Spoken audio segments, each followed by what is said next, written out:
warahmatullahi wabarakatuh. Alhamdulillah wassalatu wassalamu ala ashrafir rasulillah wa ala alihi wa ashabihi al-faizin biridallah. A'udhu billahi minash shaitanir rajim. Bismillahir rahmanir rahim. Walladhi jaa'a bis-sidqi wa saddaqa bihi ulaika humul muttaqun. Sadaqallahu maulana al-aliyyul azim. Qala Rasulullah sallallahu alayhi wa sallam, tabi'ul ulama fa innahum surujud dunya wa masabihul akhirah. ആദരണീയരും ബഹുമാന്യരുമായ വേദിയിലുള്ള Samastha Kerala Jamiyyathul ഉലമായുടെയും പോഷക ഘടകങ്ങളുടെയും അഭിവന്ദ്യരും അനുഗ്രഹീതരുമായ പണ്ഡിത മഹത്തുക്കളെ, വിവിധ പ്രദേശങ്ങളിൽ നിന്നും ഈ മഹാനഗരിലേക്ക് ഒഴുകിയെത്തിക്കൊണ്ടിരിക്കുന്ന പ്രിയപ്പെട്ട പ്രാസ്ഥാനിക പ്രവർത്തകർ, നേതാക്കൾ, പണ്ഡിതന്മാർ, സമസ്ത കേരള ജംഇയ്യത്തുൽ ഉലമയെ സ്നേഹിക്കുന്ന സ്വദേശത്തും വിദേശത്തുമുള്ള പ്രമുഖരായ നേതാക്കളെ, അള്ളാഹുവിൻ്റെ അപാരമായ അനുഗ്രഹത്താൽ 100 വർഷമായി കേരളക്കരയിൽ ഇസ്ലാമിക പ്രബോധന പ്രവർത്തനങ്ങൾക്ക് വിശിഷ്യ അഹ്ലുസുന്നത്തി വൽ ജമാഅത്തിന്റെ മാർഗരേഖയിൽ നേതൃത്വം കൊടുത്തുകൊണ്ടിരിക്കുന്ന മഹാപ്രസ്ഥാനത്തിൻ്റെ സമ്മേളന നഗരിയിലാണ് നമ്മളുള്ളത്. ആമുഖങ്ങളൊന്നുമില്ലാതെ നിശ്ചിത സമയപരിധിക്കുള്ളിൽ നിന്നുകൊണ്ട് പ്രത്യേകിച്ച് മഗ്‌രിബിന്റെ മുമ്പ് 3 പ്രഭാഷണങ്ങൾ നടക്കേണ്ടതുണ്ട്. ആ ഓർമ്മയോടും ബോധത്തോടും കൂടി ഏതാനും ചില കാര്യങ്ങൾ മാത്രം സൂചിപ്പിക്കാൻ ആഗ്രഹിക്കുകയാണ്. വിശുദ്ധ ദീനുൽ ഇസ്ലാമിൻ്റെ നേർപ്പാതയാണ് നമ്മളൊക്കെ ആഗ്രഹിക്കുന്നതും എല്ലാ ദിവസവും അള്ളാഹുവിനോട് 5 നേരം പ്രാർത്ഥിക്കുമ്പോൾ ഇഹ്ദിന സിറാത്തൽ മുസ്തഖീം എന്നാണ് നമ്മുടെ പ്രാർത്ഥനയും. ആ പ്രാർത്ഥന ഫാത്തിഹ സൂറത്തിലെ ഏറ്റവും പ്രധാനപ്പെട്ട ഒരു അർത്ഥനയാണ്. അതിൻ്റെ മുമ്പുള്ളത് അള്ളാഹുവിനെ സ്തുതിക്കലും അതിൻ്റെ ശേഷമുള്ളത് ആ മഹത്തായ പാതയെ വ്യാഖ്യാനിക്കലുമാണ്. അതുകൊണ്ട് തന്നെ വളരെ പ്രധാനമായി ഇഹ്ദിന സിറാത്തൽ മുസ്തഖീം സിറാത്തൽ ലദീന അൻഅംത അലൈഹിം എന്ന് പ്രാർത്ഥിക്കുന്നവരാണല്ലോ നമ്മൾ. ആ പാതയിലാണ് ബഹുജനങ്ങളെ സമസ്ത കേരള ജംഇയ്യത്തുൽ ഉലമ കെട്ടിപ്പടുത്തുകൊണ്ടിരിക്കുന്നത്, മുന്നോട്ട് കൊണ്ടുപോയിക്കൊണ്ടിരിക്കുന്നത്. മഹാനായ ഇമാം റാസി റഹ്മത്തുള്ളാഹി അലൈഹി തങ്ങൾ ഈ പാതയെ വിശദീകരിച്ചുകൊണ്ട് മുസ്ലിം ഉമ്മത്തിനെ പഠിപ്പിച്ചു. ഇന്ന അഹ്ലൽ ആലമി സലാസു തവായിഫ്. ലോകത്തെ ജനസമൂഹം 3 വർഗമാണ്, 3 വിഭാഗമാണ്. ത്വായിഫത്തുൽ ഊല അൽ കാമിലൂൻ അൽ മുഹിഖൂൻ അൽ മുഖ്ലിസൂൻ. സമ്പൂർണ്ണതയിൽ എത്തിച്ചേർന്ന ആത്മാർത്ഥതയുള്ള കാര്യങ്ങളൊക്കെ കൃത്യമായി ബോധ്യപ്പെട്ട ഒരു സമൂഹം. വഇലൈഹിമുൽ ഇശാറത്തു ബിഖൗലിഹി അൻഅംത അലൈഹിം. അല്ലാഹു അൻഅംത അലൈഹിം എന്ന് പറഞ്ഞത് അവരെ കുറിച്ചാണ്. അതുകൊണ്ട് തന്നെ ആ മാർഗത്തിൽ ചേരുവാനാണ് എല്ലാവരും ആഗ്രഹിക്കുന്നത്. വത്വായിഫത്തു സാനിയത്തു, രണ്ടാമത്തെ വിഭാഗം, അല്ലദീന അഖല്ലു ബിൽ അഅമാലി സ്വാലിഹത്തി വഹുമുൽ ഫസഖ. സൽക്കർമ്മങ്ങളിൽ നിന്ന് വിട്ടുനിന്നുകൊണ്ട് വ്യതിചലന പ്രവർത്തനങ്ങളിൽ ഏർപ്പെട്ട, അധാർമിക പ്രവർത്തനങ്ങളിൽ ഏർപ്പെട്ട, മോശപ്പെട്ട പ്രവർത്തനങ്ങൾ ചെയ്യുന്ന ആളുകളാണ് അവർ. വഹുമുൽ ഫസഖത്തു, അവരാണ് മോശപ്പെട്ട ആളുകൾ. വഇലൈഹിമുൽ ഇശാറത്തു ബിഖൗലിഹി ഗൈറിൽ മഗ്ളൂബി അലൈഹിം. ഗൈറിൽ മഗ്ളൂബി അലൈഹിം എന്ന് പറഞ്ഞത് ആ വിഭാഗത്തെ കുറിച്ചാണ്. അതിൽ പെടാതിരിക്കാനാണ് നമ്മുടെ പ്രാർത്ഥന. വത്വായിഫത്തു സാലിസത്തു അല്ലദീന അഖല്ലു ബിൽ ഇഅ്തിഖാദാത്തി സ്വഹീഹ. നേരായ മാർഗത്തിൽ നിന്ന് വ്യതിചലിച്ചു പോയ ആളുകളാണ് മൂന്നാമത്തെ വിഭാഗം. വഹും അഹ്ലുൽ ബിദ്അ വൽ ഖുഫർ. അവരാണ് നിഷേധികളും നൂതനവാദികളും. വഇലൈഹിമുൽ ഇശാറത്തു വലല്ലാലീൻ. വലല്ലാലീൻ എന്ന് പറഞ്ഞതുകൊണ്ട് ഉദ്ദേശിക്കപ്പെടുന്നത് അവരെയാണ്. ഇമാം റാസി തങ്ങൾ തഫ്സീറുൽ കബീറിൽ മനോഹരമായി ഇത് ഉദ്ധരിച്ചത് കാണുവാൻ കഴിയും. നമ്മുടെ സമസ്ത കേരള ജംഇയ്യത്തുൽ ഉലമയുടെ ഭരണഘടനയിൽ ഈ ആദർശപരമായ കാര്യം ജനങ്ങളെ ബോധ്യപ്പെടുത്തുകയും വിരുദ്ധതയെ പ്രതിരോധിക്കുകയും ചെയ്യുക എന്നതാണ് AB എന്നിങ്ങനെ അടയാളമിട്ടുകൊണ്ട് 2 കാര്യം 5-ൽ പറഞ്ഞിട്ടുള്ളത്. 5 ലക്ഷ്യങ്ങളിൽ 2 അതാണെങ്കിൽ 3-ാമത്തെ ലക്ഷ്യം മുസ്ലിം സമുദായത്തിന്റെ മതപരവും സാമുദായികവുമായ അവകാശാധികാര സംരക്ഷണമാണ്. അതുകൊണ്ട് തന്നെ ആ ഘട്ടങ്ങൾ വന്നപ്പോൾ, ഉദാഹരണമായി വഖഫിന്റെ പ്രശ്നം വന്നപ്പോഴും, JJ ആക്ട് വന്നപ്പോഴും, സംവരണത്തിന്റെ പ്രശ്നം വന്നപ്പോഴും സമൂഹത്തിൽ സമസ്ത കേരള ജംഇയ്യത്തുൽ ഉലമ കൃത്യമായി അതിന്റെ ദൗത്യ നിർവഹണം നിർവഹിച്ചു. എല്ലാവർക്കും അറിയാം. വിദ്യാഭ്യാസത്തിലൂടെ ഒരു സമൂഹത്തെ പരിവർത്തിപ്പിച്ച് ഉയർത്തിക്കൊണ്ടുവരിക എന്നതാണ് സമസ്തയുടെ പ്രധാനപ്പെട്ട ലക്ഷ്യങ്ങളിൽ ഒന്ന്. അതിനുവേണ്ടി പ്രാഥമിക മദ്രസകൾ സ്ഥാപിച്ചു. 10 മദ്രസകൾ സ്ഥാപിച്ചുകൊണ്ടാണ് ആദ്യം ആരംഭിക്കുന്നത്. ഇന്ന് 12,000 മദ്രസയാകുവാൻ 10 മദ്രസകൾ മാത്രം മതി എന്ന് പറയുമ്പോൾ അത്രമാത്രം വലിയൊരു മാറ്റം ഈ സമൂഹത്തിൽ സമത്വ കേരള ജംഇയ്യത്തുൽ ഉലമ ഉണ്ടാക്കി. 1951 രൂപീകരിച്ച് 1952 10 മദ്രസകളാണ് വിദ്യാഭ്യാസ ബോർഡ് രജിസ്റ്റർ ചെയ്തത്. 951 വിദ്യാഭ്യാസ ബോർഡ് ആരംഭിക്കുന്നത്. ഇന്ന് 10 മദ്രസകളും കൂടിയാൽ 12,000 മദ്രസകളായി സമത്തക്ക്. അൽബിർ, അസ്മി, ഈ മദ്രസ, SNEC, ME engineering college, council of സംസ്ഥ, വിമൻസ് കോളേജസ് തുടങ്ങി വനിതാ വിദ്യാഭ്യാസത്തിനും പൊതുവിദ്യാഭ്യാസത്തിനും ഭൗതിക വിദ്യാഭ്യാസത്തിനും ആത്മീയ വിദ്യാഭ്യാസത്തിനും അതിലുപരി നിരവധി ദർസുകൾക്കും അനാഥാലയങ്ങൾക്കും ഒക്കെ സമത്വ നേതൃത്വം കൊടുത്തുകൊണ്ടിരിക്കുന്നു. 1964 ജൂൺ 23 കേരളത്തിലെ ഒരു പ്രമുഖ മലയാള പത്രം മലയാള മനോരമ എഡിറ്റോറിയൽ എഴുതിയിട്ടുണ്ട്. ആ തീയതി കുറിച്ചു വെച്ചുകൊണ്ട് ഫയൽ പരിശോധിച്ചാൽ നിങ്ങൾക്ക് കാണാം 1964 ജൂൺ 23 അവരുടെ എഡിറ്റോറിയൽ, അന്യ സമുദായക്കാർ നടത്തിക്കൊണ്ടിരിക്കുന്ന ഒരു പത്രത്തിന്റെ എഡിറ്റോറിയൽ, പത്രാധിപക്കുറിപ്പ്, സമത്വയുടെ വിദ്യാഭ്യാസ പ്രവർത്തനത്തെ കുറിച്ചാണ് ഒരു എഡിറ്റോറിയൽ എഴുതിയിട്ടുള്ളത്. അതിലുള്ള കാര്യങ്ങൾ വായിച്ചാൽ എന്റെ സമയം നഷ്ടപ്പെട്ടു പോകും, നിങ്ങൾ വായിച്ചാൽ മതി. ഇന്ന് കേരളത്തിന്റെ പുറത്തേക്ക് സമത്വത്തിന്റെ വിദ്യാഭ്യാസ വിപ്ലവം ഉയർത്തുകയാണ്. പറങ്കിപ്പേട്ട്, തിരുപ്പൂർ, രാമനാഥപുരം, വാളയാർ തുടങ്ങിയ സ്ഥലങ്ങളിൽ നല്ല വിദ്യാഭ്യാസ സ്ഥാപനങ്ങൾ സമത്വക്ക് വേണ്ടി ഉയർന്നുകൊണ്ടിരിക്കുന്നു. അതിനുവേണ്ടി സമത്വയുടെ ആലിമ്യങ്ങൾ പ്രവർത്തിച്ചു കൊണ്ടിരിക്കുന്നു. അതോടൊപ്പം തന്നെ കേരളേതര സംസ്ഥാനങ്ങളിൽ ദീനിയായ ബോധം വളരെ കുറഞ്ഞ, പഠിക്കാൻ സൗകര്യമില്ലാത്ത 17 സംസ്ഥാനങ്ങളിലെ 3164 മോറൽ സ്കൂളുകളിലൂടെ 1,52,673 കുട്ടികൾ ഇന്ന് ദീൻ പഠിച്ചുകൊണ്ടിരിക്കുന്നു. അതിനുവേണ്ടി പണിയെടുത്ത നമ്മുടെ പ്രിയപ്പെട്ട വിദ്യാർത്ഥികൾ, ഹാദിയയുടെ പ്രവർത്തകർ മാത്രമല്ല, അവർക്ക് വേണ്ടി പ്രത്യേക സംവിധാനങ്ങളും സൗകര്യങ്ങളും സമത്വ ചെയ്തുകൊണ്ടിരിക്കുന്നവർ സമത്വയുടെ പ്രവർത്തകരാണ്, സമത്വയുടെ സ്ഥാപനത്തിന്റെ മക്കളാണ്.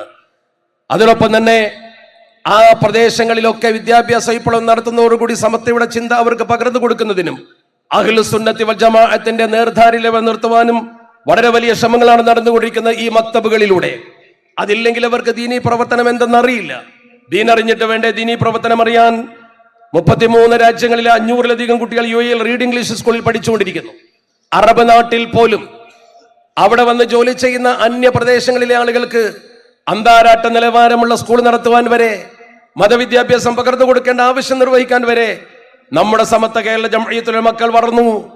UN പ്രബന്ധം അവതരിപ്പിക്കുവാൻ സമത്വയുടെ പ്രവർത്തകർ പോയി. ഓക്സ്ഫോർഡ് യൂണിവേഴ്സിറ്റിയുടെ ഓൺലൈൻ എഡിഷൻ തിരുത്തുവാൻ സമത്വ കേരള ജംഇയ്യത്തുൽ ഉലമയുടെ പാഠ്യപദ്ധതി അനുസരിച്ചുകൊണ്ട് വളർന്നു വന്ന സുന്നത്ത് ജമാഅത്തിന്റെ പ്രവർത്തകർക്ക് സാധിച്ചു.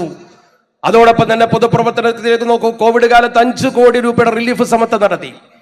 വിദ്യാഭ്യാസ ബോർഡിന്റെ നേതൃത്വത്തിലുള്ള പ്രവർത്തനം കരിഞ്ചോലമലയിലും ചൂലമലയിലും പാതാറിലും നേരിട്ട് റിലീഫ് പ്രവർത്തനങ്ങൾക്ക് നേതൃത്വം കൊടുത്തുകൊണ്ട് ശക്തമായ പ്രവർത്തനമാണ് സമത്വ കേരള ജംഇയ്യത്തുൽ ഉലമ വിദ്യാഭ്യാസ ബോർഡിന്റെ ചാനലിലൂടെ അതിന്റെ ഫണ്ട് ശേഖരണത്തിലൂടെ നിർവഹിച്ചത് എന്ന് നിങ്ങൾക്ക് കാണുവാൻ കഴിഞ്ഞു. ഡൽഹിയിൽ ഓഫീസ് തുറന്നുകൊണ്ട് പ്രവർത്തനം ആരംഭിച്ചു. ഇംഗ്ലണ്ടിലും സിംഗപ്പൂരിലും ആഫ്രിക്കൻ മേഖലയിലും ഇമാമുമാരും ഖതീബുമാരുമായി സേവനമനുഷ്ഠിക്കാൻ ഈ കൊച്ചു കേരളത്തിൽ നിന്ന്, ഇന്ത്യയുടെ ഭൂപടത്തിൽ ഒരു ചെറിയ ഭാഗമാണ് കേരളം, ഈ കേരളത്തിൽ നിന്നും ആളുകൾക്ക് പോകാൻ കഴിഞ്ഞു. അവർക്ക് പ്രവർത്തിക്കാൻ സാധ്യമായി. പരിശോധിച്ചാൽ നമുക്ക് ബോധ്യപ്പെടും. GCCയിൽ ഉയർന്ന തസ്തികയിൽ ജോലി ചെയ്യുന്ന ആളുകൾ, ഒരുപാട് വിദേശ രാജ്യങ്ങളിൽ ജോലി ചെയ്യുന്ന കുട്ടികൾ, ഇതൊക്കെ സമത്വ കേരള ജംഇയ്യത്തുൽ ഉലമ സംവിധാനിച്ചെടുത്തു.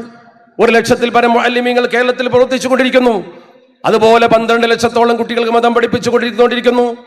ഭൗതിക മേഖല പരിശോധിച്ച് നോക്കൂ നിങ്ങൾ. ബ്രിട്ടനിലെ എഡിൻബറ യൂണിവേഴ്സിറ്റിയിൽ ചരിത്ര വിഭാഗത്തിൽ നമ്മുടെ വിദ്യാർത്ഥികൾ അവിടെ അധ്യാപകരായി കയറി ചെന്നു. ഫുൾ ബ്രൈറ്റ് സ്കോളർഷിപ്പ് നേടി UK-യിൽ പഠിച്ചുകൊണ്ടിരിക്കുന്ന കുട്ടികൾ, ഡാഡ് സ്കോളർഷിപ്പ് നേടിക്കൊണ്ട് ജർമ്മനിയിൽ പഠിക്കുന്ന കുട്ടികൾ, നെതർലാൻഡ് യൂണിവേഴ്സിറ്റിയിൽ പഠിക്കുന്ന കുട്ടികൾ, അതുപോലെ തന്നെ ദേശീയ തലത്തിലേക്ക് നമ്മുടെ പ്രവർത്തനങ്ങൾ വർദ്ധിപ്പിച്ചു. എനിക്കിപ്പോഴും ഓർമ്മയുണ്ട്, 3.5 കോടി മുസ്ലിങ്ങളുടെ വെസ്റ്റ് ബംഗാളിൽ SMF-ന്റെ മൊഹല്ല കോൺഫറൻസ് നടത്തി. കേരളത്തിൽ നടത്തുന്നത് പോലെ മഹല്ലുകളിലെ പ്രതിനിധികളെ വിളിച്ചുകൊണ്ട് അവിടെ വലിയ കോൺഫറൻസ് നടത്താൻ കഴിഞ്ഞു. അതുപോലെ തന്നെ നമ്മുടെ കേരളത്തിൽ വിവിധ മേഖലകളിൽ വലിയ പ്രവർത്തനം നടത്തിക്കൊണ്ട് മഹല്ലുകൾക്ക് ദിശാബോധം നൽകിക്കൊണ്ട് പ്രശ്നങ്ങൾക്ക് പരിഹാരം നൽകിക്കൊണ്ട് സമത്വ കേരള ജംഇയ്യത്തുൽ ഉലമ വർണ്ണമനോഹരമായ പ്രവർത്തനങ്ങളാണ് നടത്തിക്കൊണ്ടിരിക്കുന്നത്. ലോകതലത്തിൽ ശ്രദ്ധിക്കപ്പെടുന്ന വിദ്യാർത്ഥികൾ നമുക്കുണ്ടായി. ഖത്തർ ഡിബേറ്റ് ഫൗണ്ടേഷന്റെ 2025 നവംബറിൽ നടത്തിയ 3ാമത് ഒമാനിൽ നടന്ന അന്താരാഷ്ട്ര അറബിക് ഡിബേറ്റിൽ 18 രാജ്യങ്ങളിലെ 40 യൂണിവേഴ്സിറ്റിയിലെ വിദ്യാർത്ഥികൾ മത്സരിച്ചപ്പോൾ സെമി ഫൈനലിൽ പാകിസ്ഥാനെയും ഫൈനലിൽ ഇന്തോനേഷ്യയും തോൽപ്പിച്ചുകൊണ്ട് സമത്വയുടെ മക്കൾ 1ാം സ്ഥാനം നേടി എന്നത് പത്രത്തിൽ നിങ്ങൾ വായിച്ചിരിക്കും. അത്രമാത്രം ഉയർന്ന മേഖലയിലേക്ക് നമ്മുടെ വിദ്യാഭ്യാസ വിപ്ലവത്തെ ഉയർത്തിക്കൊണ്ടുവരാൻ ഈ സമൂഹത്തിന് കഴിഞ്ഞു എന്നത് നമ്മുടെ കേരളത്തിലെ സാധാരണക്കാരും ഉലമാക്കളും ഉമറാക്കളും കൂട്ടുചേർന്ന് പ്രവർത്തിച്ചപ്പോൾ നമുക്ക് അല്ലാഹു സുബ്ഹാനഹു വ തആല തന്ന നമുക്ക് ഏറ്റവും വലിയ നേട്ടമായി കാണുന്നത് സമത്വയുടെ പ്രബോധകർ സമത്വയുടെ പ്രബോധന പ്രവർത്തനവുമായി ലോകത്തോട് സംവദിച്ചു കൊണ്ടിരിക്കുന്നു. വിജ്ഞാന വേദിയിൽ മത്സരിച്ചവർ നേട്ടം കൊള്ളുന്നു. ഇതിലാണ് മത്സരിക്കേണ്ടത്. അല്ലാഹുവിന്റെ പരിശുദ്ധ ഖുർആൻ പറഞ്ഞു, വഫീ ദാലിക ഫല്യതനാഫസിൽ മുതനാഫിസൂൻ. ഇത്തരം നല്ല കാര്യങ്ങളിലാണ് അല്ലാഹുവിന്റെ പരിശുദ്ധ ദീൻ നമ്മളോട് മത്സരിക്കാൻ പറഞ്ഞത്. ആ മത്സര ബുദ്ധിയോടുകൂടി കേരളത്തിൽ പ്രവർത്തനം നടത്തുന്ന നമുക്ക് കാണാൻ കഴിയും. വിദ്യയിലൂടെ യുവതയെയും യുവതികളെയും നേർദിശയിൽ നയിക്കാനുള്ള സംവിധാനമാണ്. ഇന്ന് നമുക്ക് SNEC പോലെ തന്നെ നമ്മുടെ ഒരുപാട് അൽബിർ സംവിധാനത്തെ പോലെ തന്നെ അസ്മി സംവിധാനത്തെ പോലെ തന്നെ CSWC എന്ന് പറയുന്ന വനിതാ വിഭാഗം വളരെ മനോഹരമായ കുട്ടികൾക്ക് ഫദില കോഴ്സ് പഠിപ്പിച്ചുകൊണ്ട് മതബൗദ്ധിക സമന്വയ വിദ്യാഭ്യാസത്തിലേക്ക് അവരെ കൊണ്ടുവരികയാണ്. അതാണ് നമ്മൾ മനസ്സിലാക്കേണ്ട ഏറ്റവും വലിയ കാര്യം. സമൂഹത്തിൽ അപജയം സംഭവിച്ചുകൊണ്ടിരിക്കുന്നത് ആധുനിക യുഗത്തിൽ നമ്മൾ കണ്ടുകൊണ്ടിരിക്കുന്നു. 2 ദിവസം മുമ്പ് പത്രത്തിൽ വന്ന പ്രധാനപ്പെട്ട ഒരു വാർത്ത എന്താ? UP-യിലെ ഗാസിയാബാദിൽ 3 കുട്ടികൾ ഒരു ഫ്ളാറ്റിന്റെ 9ാം നിലയിൽ നിന്ന് ചാടി മരിച്ചുപോയി. എന്താ അവർ മരിക്കാൻ കാരണം? കൊറിയൻ ഓൺലൈൻ ടാക്സ് ഗെയിം കാണുകയാണ്. അച്ഛൻ മൊബൈൽ പിടിച്ചു വെച്ചു. അതിന്റെ പേരിൽ 3 കുട്ടികൾ നിശികയും പ്രാചിയും പക്കിയും ആ 3 കുട്ടികൾ 9ാം നിലയിൽ നിന്ന് ചാടി മരിച്ചു എന്ന് പറയുമ്പോൾ ഓർക്കണം നിങ്ങൾ, ആ കുട്ടികൾ മരണത്തിലേക്ക് പോയത് അച്ഛൻ മൊബൈൽ പിടിച്ചു വെച്ചു എന്നതിന്റെ കാരണത്താലാണ്. ഇത് എവിടെയും സംഭവിച്ചിട്ടുണ്ട്. ഞാൻ ഓർക്കുകയാണ്, അല്പം മുമ്പ് 2004 ജനുവരിയിൽ നമ്മുടെ തിരൂർ പ്രദേശത്ത് ഉണ്ണിയാലിൽ കുളിമുറിയിൽ കയറിയ ഒരു കൊച്ചുകുട്ടി മുഹമ്മദ് ഷാഹിദ് ആത്മഹത്യ ചെയ്തത് മാതാവ് മൊബൈൽ വാങ്ങി വെച്ചതിന്റെ പേരിലാണ്. ഇതിന് അഡിക്റ്റുകളാകുന്ന കുട്ടികൾ, ഇത്തരം അധാർമികതയിലേക്ക് പോകുന്ന കുട്ടികൾ, അവർക്ക് ദീൻ പഠിപ്പിച്ചു കൊടുത്തുകൊണ്ട് അവരെ നേർവഴിക്ക് കൊണ്ടുവരിക എന്ന വലിയ ദൗത്യം നമ്മുടെ മദ്രസകളിലൂടെ മുഅല്ലിങ്ങൾ നിർവഹിക്കുന്നത് പോലെ ആർക്ക് നിർവഹിക്കാൻ കഴിയും? 1 ലക്ഷത്തിൽ പരം മുഅല്ലിമീങ്ങൾ ആ രംഗത്ത് കർമ്മ മേഖലയിൽ പ്രവർത്തിക്കുകയാണ്. അത് 12 ലക്ഷം കുട്ടികളിലേക്ക് നമ്മൾ പകർന്നു കൊടുത്തുകൊണ്ടിരിക്കുന്നു. അതിന്റെ പ്രവർത്തനങ്ങൾ ഇന്ന് അത്ഭുതാവഹമായി എല്ലാവരും വളരെ കൃത്യമായി നിരീക്ഷിച്ചു കൊണ്ടിരിക്കുകയാണ്. ഇതുകൊണ്ട് തന്നെ ഇത്തരം അധർമ്മത്തിനെതിരെ പരിഹാരം കാണുന്നതിന് വേണ്ടി നമ്മുടെ കുട്ടികൾക്ക് മതബോധം കൊടുക്കാൻ നമുക്ക് സമസ്തയെ ഇനിയും മുന്നോട്ട് കൊണ്ടുപോകേണ്ടതുണ്ട്. ലഹരിയും അതുപോലെ തന്നെ ജെൻഡർ ന്യൂട്രാലിറ്റിയും ലിബറലിസവും മതനിഷേധവും നമ്മുടെ നാട്ടിൽ അഴിഞ്ഞാടുന്ന ഒരു കാലഘട്ടം വരുമ്പോൾ ഇന്ന് നമ്മുടെ ഈ പ്രവർത്തനം മുൻകാലത്ത് എത്രത്തോളം ഉണ്ടോ അതിലുപരി വർദ്ധിപ്പിക്കേണ്ട ഒരു കാലഘട്ടമാണ്. വിദേഹത്തിനെതിരെയും ആദർശത്തിന് വേണ്ടി നിലകൊള്ളുമ്പോൾ തന്നെ അതോടൊപ്പം തന്നെ ഈ കാലികമായ വിഷയങ്ങളിലേക്കും നമ്മൾ ശക്തമായി ശ്രദ്ധയൂന്നേണ്ടതുണ്ട്. സമത്വം ഊന്നിക്കൊണ്ടിരിക്കുന്നു. സ്ത്രീ സ്വാതന്ത്ര്യത്തിന്റെ പേരിൽ നമ്മുടെ സമൂഹത്തിൽ എന്തൊക്കെയാണ് നടക്കുന്നത്? ഇസ്ലാമിനെ പ്രതിക്കൂട്ടി നിർത്തുകയാണ്. പലപ്പോഴും മതശാസനികൾ പണ്ഡിതന്മാർ പറയുമ്പോൾ അവരെ പരിഹസിക്കുകയാണ്. ഞാൻ ഇപ്പോഴും ഓർക്കുന്നൊരു സംഭവമുണ്ട്. ഈ വേദിയിൽ നിൽക്കുമ്പോൾ സമത്വ കേരള ജംഇയ്യത്തുൽ ഉലമയുടെ പ്രതിപാദനനായ ഒരു ഫഖീഹായ പണ്ഡിതനെ ഒരു പെൺകുട്ടിയുടെ പേരിൽ ആ പെൺകുട്ടി അവാർഡ് വാങ്ങാൻ വന്നതിന്റെ പേരിൽ വിവാദമുണ്ടാക്കി. അദ്ദേഹം അത് പരസ്യമായി പറഞ്ഞതല്ല, ഓൺലൈനിൽ കേട്ടുപോയി. അതിന്റെ പേരിൽ എന്തൊക്കെ വിവാദങ്ങൾ ഉണ്ടാക്കിയത്? കേരളത്തിലെ ഒരു കലോത്സവത്തിൽ, സംസ്ഥാന കലോത്സവത്തിൽ മോണോ ആക്ട് വരെ അവതരിപ്പിച്ചു.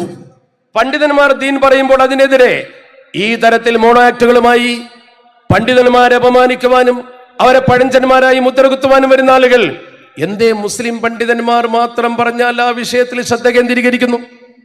മറ്റാരെങ്കിലും പറഞ്ഞാൽ അവർക്ക് പ്രശ്നമില്ലല്ലോ. ഞാനൊരു ഉദാഹരണം പറയാം. സാന്ദർഭികമായി പറയാതിരിക്കാൻ കഴിയാത്തത് കൊണ്ടാണ് പറയുന്നത്. നമ്മുടെ രാഷ്ട്രത്തിന്റെ അഭിമാനമായിരുന്ന ശ്രീ APJ അബുൽ കലാം, ബഹുമാന്യനായ APJ അബുൽ കലാമും അരുൺ തിവാരിയും കൂടി എഴുതിയൊരു പുസ്തകമുണ്ടായിരുന്നു, my spiritual experience with Pramukh Swamiji. ആ പുസ്തകത്തിന്റെ പ്രസാധന കർമ്മം, അതിന്റെ പ്രകാശന കർമ്മം, ഇത് രണ്ടും വളരെ പ്രധാനമാണ്. പ്രസിദ്ധീകരിച്ചത് കറണ്ട് ബുക്സാണ്. അതിന്റെ വിവർത്തനം എഴുതി. ആ വിവർത്തനം എഴുതിയത് ശ്രീദേവി എസ് കാർത്ത എന്ന് പറയുന്ന യൂണിവേഴ്സിറ്റി കോളേജ് പ്രൊഫസർ ആയിരുന്നു. നിങ്ങൾക്ക് ഓർമ്മയുണ്ടോ എന്ന് എനിക്കറിയില്ല. 2015 സെപ്റ്റംബർ 26 അതിന്റെ പ്രകാശന കർമ്മം തൃശ്ശൂരിൽ വെച്ച് നടക്കുമ്പോ, കാലാതീതം എന്ന ആ ബുക്ക് കറണ്ട് ബുക്ക് പുറത്തിറക്കുമ്പോ തൃശ്ശൂർ സാഹിത്യ അക്കാദമി ഹാളിലാണ് ചടങ്ങ്. അതിലെ മുഖ്യാതിഥിയായി വരുന്നത് സ്വാമി ബ്രഹ്മവിഹാരിദാസാണ്. സ്വാമി ബ്രഹ്മവിഹാരിദാസ് അദ്ദേഹത്തെ ക്ഷണിച്ചപ്പോൾ ഉടനെ തന്നെ ഒരു കാര്യം പറഞ്ഞു. അതിന്റെ മുമ്പേ എല്ലാവരെയും ക്ഷണിച്ചു കഴിഞ്ഞിരുന്നു. എന്തായാലും സ്വാഭാവികമായും ഒരു ചടങ്ങിലേക്ക് ആ പുസ്തകം എഴുതിയ ആളെ ക്ഷണിക്കുമല്ലോ. ശ്രീദേവിയെ ക്ഷണിച്ചിരുന്നു. ബ്രഹ്മവിഹാരിദാസ് പറഞ്ഞു, ഞാൻ സ്ത്രീക്കൊപ്പം ഇരിക്കില്ല. ഒരു നിബന്ധന. രണ്ടാമത് അദ്ദേഹം പറഞ്ഞു, ഞാൻ വന്നാൽ എന്റെ മുൻവശത്ത് 3 വരി കഴിഞ്ഞിട്ടേ സ്ത്രീകൾ ഇരിക്കാൻ പാടുള്ളൂ. അദ്ദേഹത്തോട് ചോദിച്ചു അതെന്താണ്? അദ്ദേഹം ഒരു ആശ്രമധർമ്മമാണ്. സൂക്ഷ്മത പാലിക്കുന്ന ആളുകൾ എല്ലാ മതത്തിലും ഉണ്ടാകും, അല്ലാത്തവരും ഉണ്ടാകും. അദ്ദേഹം നിബന്ധനയോടുകൂടി പറഞ്ഞു. അതോടുകൂടി സംഘാടകർ ബുദ്ധിമുട്ടി. എന്താ കറൻസ് ബുക്ക് ചെയ്തത്? ആ പുസ്തകം എഴുതിയ, ആ പ്രവർത്തനത്തിൽ കൂടെ നിൽക്കേണ്ട, ആ പ്രകാശന കർമ്മത്തിൽ ഉണ്ടാകേണ്ട ശ്രീദേവി എസ് കാർത്തയോട് വരണ്ട എന്ന് പറഞ്ഞു. അവരെ മാറ്റി നിർത്തി. ഒരു പത്രവും അത് ഹൈലൈറ്റ് ചെയ്തില്ല. ആരും ആവിഷ്കാര സ്വാതന്ത്ര്യത്തിന്റെ പേരും പറഞ്ഞു വന്നില്ല. ഒരു മുസ്ലിം പണ്ഡിതൻ ചെയ്യുമ്പോൾ മേക്കിട്ട് കയറാൻ വരുന്നവരൊക്കെ പഠിച്ചുകൊള്ളൂ. ഇസ്ലാമിക സമൂഹത്തിന്റെ പ്രവർത്തനത്തെ സ്ഥാനത്തും അസ്ഥാനത്തും വിമർശിക്കുന്ന ആളുകൾ എന്തേ ആ വിഷയത്തിൽ ഒന്നും പറഞ്ഞില്ല? ആരാ ശ്രീദേവി എസ്കാർത്ത? മോശക്കാരിയൊന്നുമല്ല. യൂണിവേഴ്സിറ്റി കോളേജ് പ്രൊഫസർ മാത്രമല്ല, ഇന്ത്യയിലെയും ഇന്ത്യക്ക് പുറത്തുമുള്ള പ്രമുഖ എഴുത്തുകാരുടെ പുസ്തകമൊക്കെ അവർ വിവർത്തനം ചെയ്തിട്ടുണ്ട്. മിലൻ കുന്ദേര, സിൽവിയ പ്ലാത്ത്, ധൻഗോവൻ മുഖർജി, ഖലീൽ ജിബ്രാൻ, രവീന്ദ്രനാഥ ടാഗോർ, ഇവരുടെയൊക്കെ കൃതികൾ വിവർത്തനം ചെയ്ത ഒരു സാഹിത്യകാരിയാണ് അവർ. അവരെ മാറ്റി നിർത്തേണ്ടി വന്നത് എന്തുകൊണ്ട്? സ്വാമിജി പറഞ്ഞ നിബന്ധന പാലിക്കുവാൻ. നമ്മുടെ പ്രിയപ്പെട്ട പണ്ഡിതന്മാർ അവര് പറഞ്ഞ MT ഉസ്താദ് പറഞ്ഞാൽ അത് ഗൗരവം, അപ്പുറത്ത് പറഞ്ഞാൽ അത് അപകടം. ഈ ഒരു വിവേചനത്തെയാണ് ഞാൻ ചോദ്യം ചെയ്യുന്നത്, ബാക്കിയുള്ള കാര്യത്തല്ല. അതിസൂക്ഷ്മത പാലിക്കുന്നവരുണ്ട്, അനിവാര്യ ഘട്ടത്തിൽ ഈ കാര്യങ്ങളൊക്കെ നിർവഹിക്കുന്ന ആളുകളുണ്ട്, എല്ലാം ഉണ്ടാകും. ഞാനിതിലേക്കല്ല കടക്കുന്നത്. മുസ്ലിം സമുദായത്തെ വർഗീയവൽക്കരിക്കുവാനും പ്രാന്തവൽക്കരിക്കുവാനുമാണ് ഇന്ന് പലരും ശ്രമിച്ചുകൊണ്ടിരിക്കുന്നത്. അതോടൊപ്പം മുസ്ലിം സമൂഹം അനർഹമായി നേടിയെന്ന പ്രചരണവും. മുസ്ലിം സമുദായത്തിന് സംഭവിച്ച അത്ര നട്ടമാർക്ക് അവിടെ സംഭവിച്ചത്. നമ്മുടെ 80-20 നഷ്ടപ്പെട്ടത് നിങ്ങൾക്കറിയില്ലേ? അതുപോലെ തന്നെ റിയാസ് മൗലിയുടെ വധത്തെക്കുറിച്ചും അദ്ദേഹത്തിന്റെ ഗതിയെക്കുറിച്ചും ആ കേസിൽ അദ്ദേഹത്തിന് നീതി കിട്ടിയില്ലാത്ത കുറിച്ചും കുടുംബത്തിന് നീതി കിട്ടാത്തതിനെ കുറിച്ചും നമുക്കറിയാം. സംവരണം 2 ടേൺ നഷ്ടപ്പെട്ടു. നമുക്ക് വിശദീകരിക്കാൻ സമയമില്ല. മുസ്ലിം സമുദായമല്ലാത്ത മറ്റു സമുദായങ്ങൾ കേരളത്തിൽ ജീവിക്കുന്നത് പോലെ തന്നെയാണ് മുസ്ലിങ്ങളും ജീവിക്കുന്നത്. ഒരു വർഗ വൈരവും മുസ്ലിം സമൂഹത്തിന് മുമ്പിലില്ല. സൗഹൃദമാണ് സമത്വം ലക്ഷ്യമാക്കുന്നത്. നമ്മുടെ ദേശസ്നേഹം പോലും നമ്മുടെ പാഠപുസ്തകത്തിൽ പഠിപ്പിക്കുന്നുണ്ട്. ഞാനതേക്കുറിച്ച് പറഞ്ഞാൽ സമയം നീണ്ടുപോകും.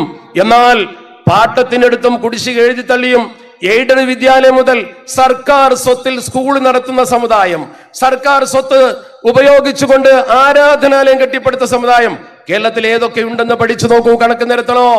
ആ കാര്യത്തിൽ മുസ്ലിം സമുദായം ഉണ്ടാവില്ല. എന്നിട്ട് പോലും മുസ്ലിങ്ങൾ കൂടുതൽ നേടി എന്ന് പറയുന്നു. സമുദായത്തിന് നട്ടം മറച്ചു വെക്കുന്നു. വഖഫ് നിയമനം പോലും PSCക്ക് വിടാൻ ശ്രമിക്കുന്നു. SIR നിരവധി പേര് പുറത്താകുമ്പോൾ പ്രത്യേകിച്ച് മുസ്ലിം സമൂഹം കൂടുതൽ പുറത്താകുന്നു. ഞാനിതിനെ കമ്മ്യൂണലായി കാണുകയല്ല. ഒരിക്കലും നമുക്ക് അങ്ങനെ കാണാൻ കഴിയില്ല. ബംഗാളിൽ നമ്മുടെ രാജ്യത്തെ ഒരു മുഖ്യമന്ത്രി പോലും കോടതിയിൽ കയറേണ്ടി വന്നു SIRന്റെ വിഷയത്തിൽ. ആ ഒരു സമീപനം മൊത്തത്തിൽ ഇന്ത്യാതലത്തിൽ നടക്കുമ്പോൾ കേരളത്തിൽ പോലും ഈ വർഗീയത കൊണ്ടുവരാൻ ശ്രമിക്കുന്ന അപകടമല്ലേ? വോട്ടവകാശം പോലും പൗരത്വത്തിന്റെ മാനദണ്ഡമാക്കുന്ന കാലഘട്ടത്താണ് നിങ്ങളുള്ളത്. മലപ്പുറത്ത് കുംഭമേള നടന്നപ്പോൾ ഒരു പ്രിയപ്പെട്ട സ്വാമിജി പ്രസംഗിച്ച എന്താ? ശരീഅത്ത് ഇന്ത്യയുടെ നിയമമാക്കാൻ പോകുന്നു, അതിനെ നമ്മൾ ഭയപ്പെടണം, സൂക്ഷിക്കണം. അദ്ദേഹത്തിന്റെ വൈറലായ ആ വീഡിയോ നിങ്ങൾ കണ്ടിരിക്കും. നമ്മൾ അതിൽ പ്രകോപിതരാകേണ്ട കാര്യമില്ല. ആ ഭാഷ നമുക്ക് സംസാരിക്കാൻ കഴിയില്ല. ഒരിക്കലും ഇന്ത്യയിൽ അങ്ങനെ ഒരു രാജ്യം കൊണ്ടുവരാൻ നമ്മൾ ആരും ആഗ്രഹിക്കുന്നില്ലല്ലോ. എല്ലാ ജാതി മതസ്ഥരോടും ഒരുമിച്ച് നിൽക്കണം. മുഅ്മിനാണ്, വിശ്വാസിയാണ്, വിശ്വാസമാണ് പ്രധാനം. അൽ മുഅ്മിനു മൻ അമിനഹു നാസ് വലാ ദിമാഇഹിം വഅംവാലിഹിം. മറ്റുള്ളവന്റെ ജീവനും സ്വത്തിനും സംരക്ഷണം കൊടുക്കുന്നവനാണ് മുഅ്മിൻ. അവനാണ് വിശ്വാസി. അതാണ് വിശ്വാസം. ദീൻ പഠിച്ചാൽ നല്ലവനാകും. അടുത്ത കാലത്ത് പത്രത്തിൽ വന്നൊരു വാർത്ത നോക്കൂ നിങ്ങൾ. ഗോഹട്ടിയിൽ നിന്ന് മുസ്ലിങ്ങളെ പുറത്താക്കാൻ ശ്രമിക്കുന്ന ആസാമിലെ ഗോഹട്ടിയിൽ നിന്ന് അവിടുത്തെ ഒരു ഇമാം, ബറേബറി ജുമാ മസ്ജിദിലെ ഇമാം മൗലാന അബ്ദുൽ ബാസിത്ത്, അദ്ദേഹം ചെയ്ത പ്രവർത്തനം എന്താണെന്നറിയോ? അദ്ദേഹം ജോലി ചെയ്യുന്ന പള്ളിയുടെ തൊട്ടപ്പുറത്തൊരു കായലിലേക്ക് ഒരു വാഹനം വീണുപോയി. അബദ്ധവശാൽ ഡ്രൈവർക്ക് അപകടം പറ്റിയൊരു വാഹനം വീണപ്പോൾ 7 ജീവൻ രക്ഷിക്കാൻ അദ്ദേഹം ചെയ്ത പ്രവർത്തനം, പള്ളിയിൽ കയറി ബാങ്ക് വിളിക്കുന്നത് പോലെ ഉറക്ക ജനങ്ങളെ വിളിച്ചുകൂട്ടി.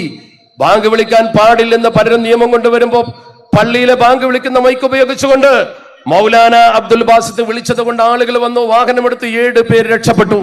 അദ്ദേഹത്തിന്റെ ഫോട്ടോ സഹിതം, അദ്ദേഹത്തിന്റെ വാർത്ത ഫോട്ടോ സഹിതം 4/12/25 ഒരു മലയാള പത്രത്തിൽ മനോഹരമായി വന്നിരുന്നു. നിങ്ങൾ പരിശോധിച്ച് നോക്കൂ. അതാണ് മനുഷ്യത്വം. ആ മനുഷ്യത്വമാണ് ഇസ്ലാമിന്റെ മാതൃക. അത് മനുഷ്യനോട് മാത്രമല്ല, ജീവികളോട് പോലും കാണിച്ചിട്ടുണ്ട്. ഉമർ ഇബ്നു അബ്ദുൽ അസീസ് റളിയല്ലാഹു തആല അൻഹു ഭരണം നടത്തുന്ന കാലഘട്ടത്തിൽ മഹാനവറുകൾ തന്റെ രാജ്യത്ത് സംഭവിക്കുന്ന ഒരു പ്രവർത്തനത്തെ കുറിച്ച് ഈജിപ്തിൽ നിന്ന് വിവരം കിട്ടിയപ്പോൾ അദ്ദേഹം ഒരു കുറിപ്പ് കൊടുത്തയച്ചു ഈജിപ്തിലെ ഗവർണർക്ക്. ബലഗനി അന്നഹു യുഹ്മലു അലൽ ബഈരി അൽഫു റിത്ലിൻ. 1000 റാത്തൽ ഭാരം ഒരു ഒട്ടകത്തിന്റെ പുറത്ത് വെച്ച് കൊണ്ടുപോകുന്നു എന്ന വിവരം എനിക്ക് കിട്ടിയിട്ടുണ്ട്.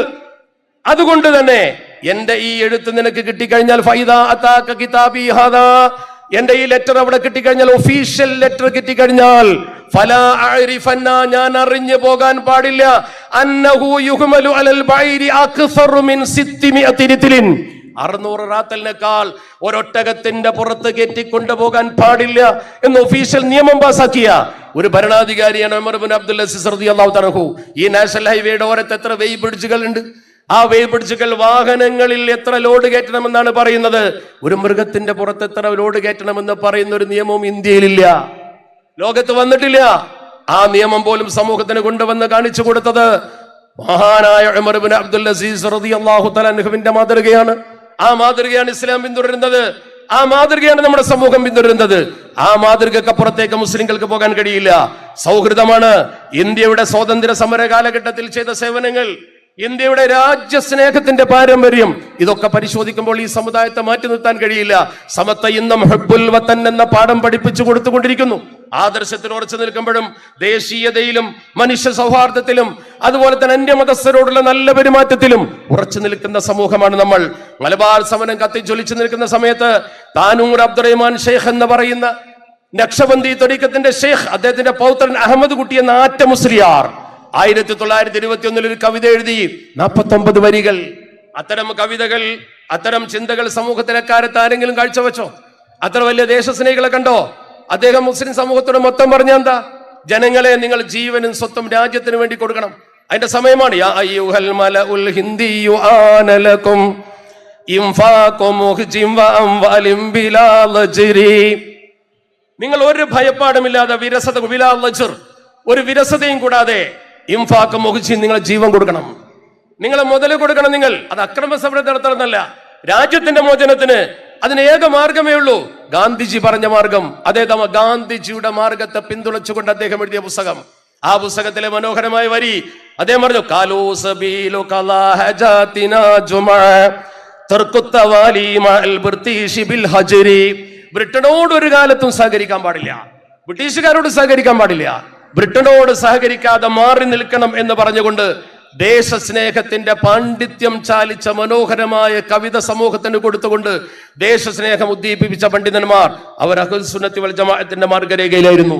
ആ മാർഗമാണ് ഈ കൂടി നിൽക്കുന്ന പാരാപോരം പോലെ നിൽക്കുന്ന സമൂഹം സ്വീകരിക്കുന്നത്. ആ സംഘത്തെ വളർത്തുവാനും അതിന്റെ പ്രവർത്തനത്തിന് കരുത്ത് പകരുവാനും സമത്വയുടെ ആലിമീങ്ങളുടെയും കൂടെ നിൽക്കാൻ അള്ളാഹു നമുക്ക് തൗഫീഖ് പ്രദാനം ചെയ്യട്ടെ എന്ന പ്രാർത്ഥനയോടുകൂടി 2 പ്രഭാഷണങ്ങൾ കൂടി മഗ്‌രിബിന് മുൻപ് നടത്താനുള്ളത് കൊണ്ട് ഇൻഷാ അള്ളാഹ് ഇനി നമുക്കാകാം. അള്ളാഹു അനുഗ്രഹിക്കട്ടെ. അസ്സലാമു അലൈക്കും.